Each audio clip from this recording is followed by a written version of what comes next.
నాగేశ్వర్ గారు, ఇప్పుడు లోక్సభ ఎన్నికల వేళ ఈ అరెస్ట్ ప్రభావం ఎంత ఉంటుంది? వాస్తవంగా మీకు ఆశ్చర్యం వేస్తుంది. ఢిల్లీలో 7 లోక్సభ సీట్లు బీజేపీ. అవును. అసెంబ్లీ ఎన్నికల్లో కేజ్రీవాల్ బీజేపీని ఓడించగలుగుతాడు, కానీ లోక్సభ ఎన్నికల్లో ఓడించలేడు. లోక్సభ ఎన్నికలకు వచ్చే వరకు బీజేపీ గెలుస్తుంది. కేజ్రీవాల్ ఆప్ 3వ స్థానం 2019లో కూడా 5 నియోజకవర్గాల్లో కాంగ్రెస్ సెకండ్ ప్లేస్లో ఉంటే 2 నియోజకవర్గంలో మాత్రమే ఆప్ సెకండ్ ప్లేస్ 2వ ప్లేస్లో ఉంది. అయితే వీళ్ళు ఇప్పుడు ఇద్దరూ కలిసే వరకు తమ 7 సీట్లకు ఎక్కడ ఎసరు వస్తుందో అనే ఆందోళన బీజేపీలో మొదలైంది. సో ఇది నిజంగానే వీళ్ళిద్దరు కలిస్తే వాళ్ళ మధ్య ఉన్న పొలిటికల్ కెమిస్ట్రీ సరిగా ఉండదు. కాంగ్రెస్ అసలు ఆప్ పైన మొదలు విమర్శ చేసింది కాంగ్రెసే. నాకు గుర్తున్నంత వరకు కేసు కూడా పెట్టినట్టున్నారు. సో ఢిల్లీ లిక్కర్ కుంభకోణంలో కేజ్రీవాల్ అరెస్ట్ను ఢిల్లీ కాంగ్రెస్ నాయకులే వ్యతిరేకించారు, జాతీయ కాంగ్రెస్ నాయకులు వ్యతిరేకిస్తారు. సో అందువల్ల ఢిల్లీలో కాంగ్రెస్ ఆప్కు పడదు, ఎందుకంటే ఆ కాంగ్రెస్ ఓడించి ఆప్ గెలిచింది. కానీ ఇప్పుడున్న రాజకీయ పరిస్థితుల్లో ఇద్దరు కలుస్తున్నారు ఇండియా కూటమిలో భాగంగా. అందువల్ల తమ 7 సీట్లకు ఎక్కడ ప్రమాదం వస్తుందో అన్నది ఒక ఆందోళన. కానీ వాస్తవంగా కేజ్రీవాల్ పైన అటాక్ చేయడం 7 సీట్లే కాదు, మీకు దాని వెనకాలన్న ఒక లాంగ్ టర్మ్ స్ట్రాటజీ ఉంది. ఎందుకంటే మిగతా నాయకులు ఎవరైనా, ఇప్పుడు మీకు స్టాలిన్ ఒక ప్రాంతీయ నాయకుడు, మమతా బెనర్జీ ఒక ప్రాంతీయ నాయకుడు, ఇలా వివిధ దేశం మొత్తం మీద కాంగ్రెస్ మినహా మిగతా ఏ పార్టీ నుంచి జాతీయ స్థాయిలో రిమోట్లైనా మోడీ కానీ ఆయన వారసుని కానీ ఎదుర్కోగలిగే నాయకుడు మనకు సమీపంగా కనవడం లేదు. గమనించండి, ఒక్క అరవింద్ కేజ్రీవాలే జాతీయ స్థాయిలో ఈరోజు కాకపోయినా ఓ 10 ఏళ్లకో 5 ఏళ్లకో 15 ఏళ్లకో ఈ మేబీ ఏ కంటెండర్. ఎందుకంటే ఆయన ఆల్రెడీ ఢిల్లీ నుంచి మొదలై పంజాబ్ ఎక్స్పాండ్ అయ్యాడు, గుజరాత్లో 11% ఓటింగ్ వచ్చింది, గోవాలో కూడా ఓటింగ్ వచ్చింది, దేశమంతటా పోటీ చేస్తానంటున్నాడు. అందువల్ల ఈ maybe a possible contender for Bharatiya Janata party. 2, మీకు బీజేపీని ఎదుర్కొనే పార్టీలన్నీ కూడా హిందీ హాట్ ల్యాండ్లు ఎదుర్కోలేవు. కాంగ్రెస్ పార్టీ కూడా హిందీ హాట్ ల్యాండ్లు సౌత్ ఇండియాలో ఎదుర్కొంటుంది. కానీ కేజ్రీవాల్ హిందీ హాట్ ల్యాండ్లో బీజేపీకి ఛాలెంజర్గా ఉన్నాడు. ఇది 2వ సమస్య కేజ్రీవాల్తో. 3వ సమస్య ఏంటంటే కాంగ్రెస్ దెబ్బతిన్న చోటల్లా సాధారణంగా బీజేపీ కానీ దాని మిత్రపక్షాలు కానీ లబ్ధి పొందుతాయి. ఢిల్లీలో కాంగ్రెస్ దెబ్బతిన్నది, బీజేపీ లబ్ధి పొందలే, కేజ్రీవాల్ ముఖ్యమంత్రి అయ్యాడు. పంజాబ్ లో కాంగ్రెస్ దెబ్బతిన్నది, ఆప్ రాలేదు, సారీ బీజేపీ రాలేదు, దాని మిత్రపక్షం అకాలీదళ్ రాలే, ఆప్ వచ్చింది. గుజరాత్ లో కాంగ్రెస్ బీజేపీని ఎదుర్కోలేకపోయింది, ఆప్ ఎమర్జ్ అయింది. గోవాలో కాంగ్రెస్ ఎదుర్కోలేకపోయింది, ఆప్ కొంత మొదలు పెట్టింది. అందువల్ల దేశంలో మిగతా ఏ పార్టీ కూడా బీజేపీని కాంగ్రెస్ పార్టీ బలహీనపడ్డ చోట బీజేపీ వచ్చింది, మిత్రపక్షాలు వచ్చాయి. త్రిపురలో బీజేపీ వచ్చింది, కాంగ్రెస్ దెబ్బతింటే. బెంగాల్లో కాంగ్రెస్ దెబ్బతింటే బీజేపీ వచ్చింది, లేదా బీజేపీ మిత్రపక్షం. ఒరిస్సాలో కాంగ్రెస్ దెబ్బతింటే బిజు జనతాదళ్ వచ్చింది, తెలంగాణలో కాంగ్రెస్ దెబ్బతింటే బీఆర్ఎస్ వచ్చింది, ఆంధ్రప్రదేశ్లో కాంగ్రెస్ దెబ్బతింటే టీడీపీ వైసీపీ వచ్చింది. దేశమంతటా తీయండి, కాంగ్రెస్ దెబ్బతిన్న చోట బీజేపీ అని వస్తుంది, లేదా బీజేపీకి మిత్రపక్షం కాగలిగే పార్టీ అని వస్తుంది.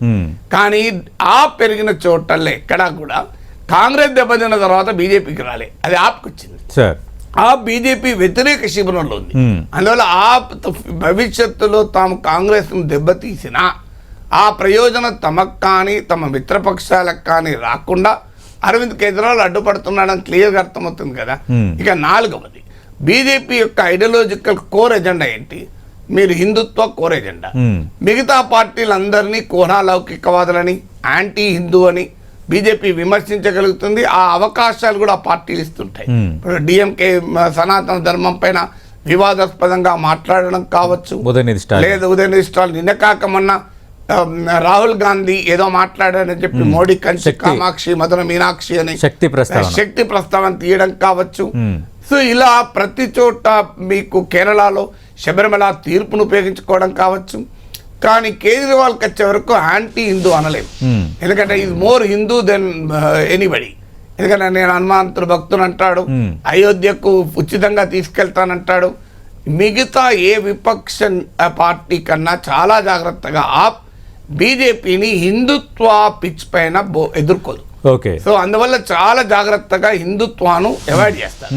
సో ఇది బీజేపీకి ఇబ్బంది అవుతుంది. అంటే వెంటనే వాడిని అటాక్ చేయాలంటే యాంటీ హిందూ, సార్ అంటే వాడు ఆటోమేటిక్గా మెజారిటీ ప్రజలు వ్యతిరేకమవుతారు. తర్వాత మైనారిటీ అపీజ్మెంట్ కూడా చేయడం లేదు. ఈవెన్ ఢిల్లీ అల్లర్లు జరుగుతాయి కూడా ఆప్ ఎక్కడ అల్లర్ల వల్ల బాధితులైన మైనారిటీల పక్షాన్ని నిలబడలే, ఎందుకంటే ఈ మెజారిటీ ఓట్లు పోతాయని. అంటే బీజేపీ కోరుకుంటున్న హిందూ మెజారిటీ కన్సాలిడేషన్లోనే ఆ ప్రధాన ప్రత్యర్థి అవుతున్నాడు. ఎందుకంటే ఆ వెనకాలన్న సెక్షన్స్ కూడా ఆ హిందూ మెజారిటీ సెక్షన్స్. ఓకే, ఇక ఐదవది భారతీయ జనతా పార్టీకి ఉన్న మరో ముఖ్యమైన ఆర్గ్యుమెంట్ ఏంటి? అవినీతి, యాంటీ కరప్షన్ ప్లాంక్. మీకు దేశమంతటా తిరిగి అవినీతిలో కూరుకుపోయారు అంటాడు. నిన్న కాక మొన్న తెలంగాణకు వచ్చినప్పుడు అదే జాగ్రత్తగా ఆంధ్రప్రదేశ్లో దాన్ని అవాయిడ్ చేశాడు, ఎందుకంటే ఇద్దరు అవసరం కనుక. కానీ తెలంగాణకు వచ్చిన అదే మాట్లాడారు కదా. సో కేజ్రీవాల్కి వచ్చే సమస్య ఏంటంటే ఆయన యాంటీ కరప్షన్ పొలిటికల్ ప్లాంక్ నుంచే పుట్టాడు. సో ఆయన సాంప్రదాయ రాజకీయ పార్టీగా రాలే. అదే అంటే ఇప్పుడు అవినీతి కేసులో అరెస్ట్ అయిన అవినీతి వ్యతిరేక ఉద్యమకారుడు మనకు పత్రికలు వస్తున్నాయి కదా. సో అందువల్ల ఇండియా అగెనెస్ట్ కరప్షన్ నుంచి బీజేపీ లాభపడితే ఆ ఇండియా అగెనెస్ట్ కరప్షన్ లో పుట్టిన పార్టీ ఆప్.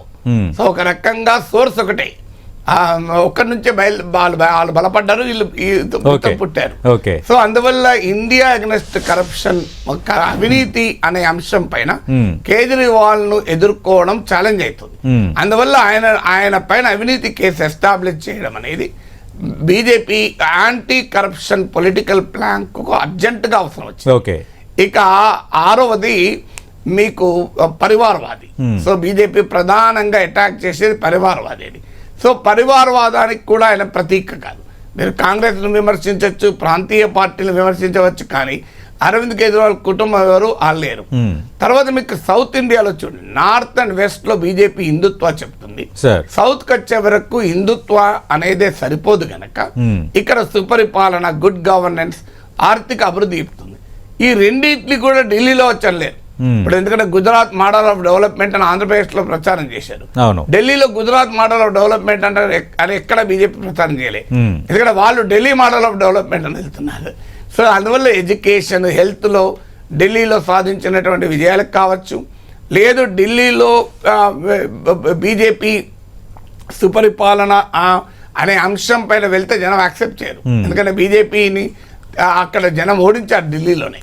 సో అందువల్ల గుడ్ గవర్నెన్స్ అనే తమ ఎలక్టోరల్ ప్లాంక్ కూడా కేజ్రీవాల్ ఛాలెంజర్ అవుతున్నాయి. సో అందువల్ల పబ్లిక్ పర్సెప్షన్ లో Delhi is much better than others అనేటువంటి అభిప్రాయం ఉంది. తర్వాత బీజేపీ నెక్స్ట్ పొలిటికల్ ఎజెండా లాభార్థి పాలిటిక్స్, పథకాలు. ఇప్పుడు మోడీ దేశమంతటా ఆ పథకాలు కూడా కేజ్రీవాల్ మళ్ళీ ఉన్నాడు. మంచి నీళ్లు చౌకగా ఇవ్వడము, అలాగే వైద్యం, చౌక విద్యుత్తు, ఇవన్నీ కూడా. సో అందువల్ల ఏ లాభార్థి పాలిటిక్స్ అక్కడ పనిచేయడం లేదు. సో ఇలా మీరు ఒక్కొక్క డైమెన్షన్ తీయండి. భారతీయ జనతా పార్టీకి ఉండే కోర్ కాన్స్టిట్యున్సీ చూడండి, middle class, upper class, upper caste, ఈ మధ్య డౌన్ ట్రాడెన్ కూడా బీజేపీ అట్రాక్ట్ చేయగలుగుతుంది. ఇవే సెక్షన్లు ఆప్ వెనకాల ఉన్నారు. మీరు ఆప్ వెనకాల ఉన్నా కూడా సోషల్ మీడియాలో BJP popular, AAP popular, Modi popular, Kejriwal popular, ప్రవాస భారతీయుల్లో Modi popular, Kejriwal popular. So మీరు ఈ మిడిల్ క్లాస్ లో Modi popular, Kejriwal popular. Anti Congress గా ఉంటూ క్లీన్ పాలిటిక్స్ కావాలి, కాంగ్రెస్ దేశాల్లో రాజకీయాలు భ్రష్టు పెట్టిందనే భావన ఉన్న వాళ్ళందరికీ ఇవాళ మోడీ వైపు వెళ్తున్నారు. ఇక్కడ కేజ్రీవాల్ కూడా అదే కాన్సెప్ట్. ఇంకొక ఇంట్రెస్టింగ్ ఏంటంటే మోడీ వచ్చాక బీజేపీ సిద్ధాంతం కన్నా మోడీత్వాన్ని ప్రవేశపెట్టింది. అంటే ఒక పార్టీ నాయకుడు, ఆ నాయకుడి చుట్టూ ఉండే glamour. So Modi versus Rahul Gandhi అంటే మోడీ ప్రివేల్ అవుతున్నాడు. మోడీ వర్సెస్ ప్రాంతీయ నేతలు అంటే ఆ రాష్ట్రానికే పరిమితం. మోడీకి మమతా బెనర్జీ బెంగాల్ దాటితే ఛాలెంజర్ కాదు, మోడీకి స్టాలిన్ తమిళనాడు దాటితే ఛాలెంజర్ కాదు. కేజ్రీవాల్ కి వచ్చే వరకు Modi versus Kejriwal nation wide match ఉండే అవకాశం ఉంది. ఆ మ్యాచ్ లో ఎవరు గెలుస్తారు తర్వాత సంగతి. ఇన్ని కారణాలు కేజ్రీవాల్ ను ప్రత్యేకంగా టార్గెట్ చేస్తారు.